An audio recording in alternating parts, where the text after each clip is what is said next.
Before there were kingdoms, before there were cities, and before history was ever written down, there was only God.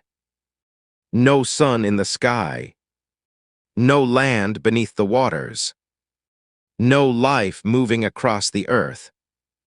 Only darkness, silence, and the presence of the Creator. And then, with a voice powerful enough to shape reality itself, everything began. This is the story of the beginning, when God brought order out of emptiness and beauty out of darkness.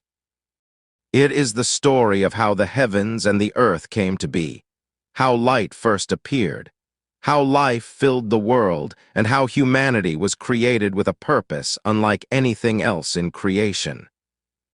In the first pages of Scripture, we witness not only the power of God, but His wisdom, His design, and His love for everything He made. At the beginning, the earth was without form and completely empty. Darkness covered the deep waters, and the Spirit of God moved over the surface of the waters. Then God spoke, "Let there be light." And light appeared. God saw that the light was good, and He separated the light from the darkness.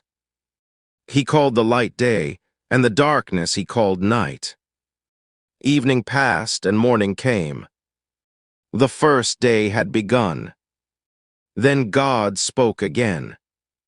He created the sky, separating the waters above from the waters below. The heavens stretched across the earth, creating a place of order and beauty. Evening passed and morning came. The second day had begun. On the third day, God gathered the waters beneath the sky into one place, and dry ground appeared. He called the dry ground land, and the waters He called seas. Then God spoke once more, and the earth began to produce life. Grass covered the ground. Plants grew. Trees rose from the earth, each bearing fruit and seed according to its kind. The empty world was becoming a place filled with beauty.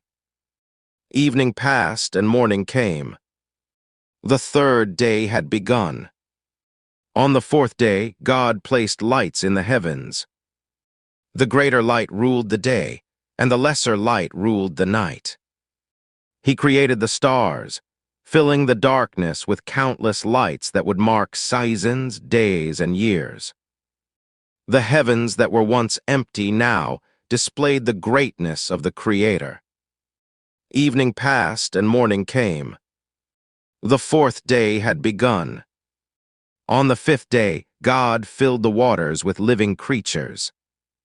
Fish moved through the seas, great and small. Then He filled the skies with birds that flew above the earth. God blessed them and commanded them to multiply and fill the waters and the skies with life.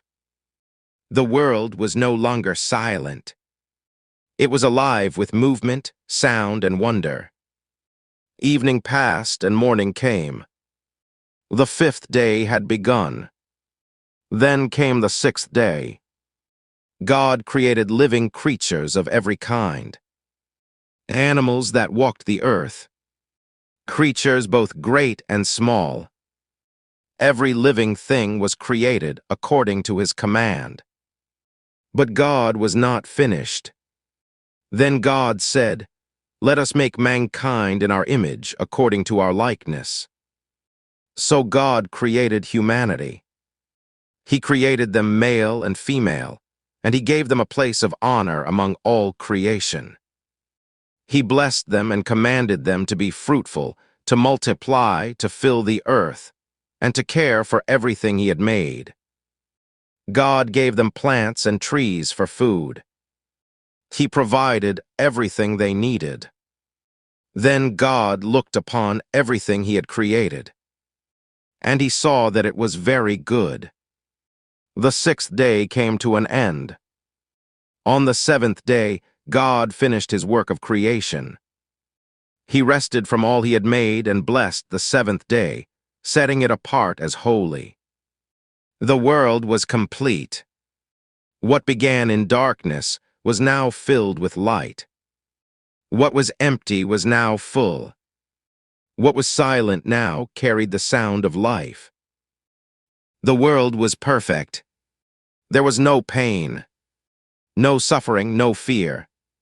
Only peace, beauty, and the presence of God. But the story of creation was only the beginning. Because after forming the world, God prepared a special place for humanity, a garden unlike anything the earth had ever known. A place where mankind would walk with their Creator, surrounded by His blessings.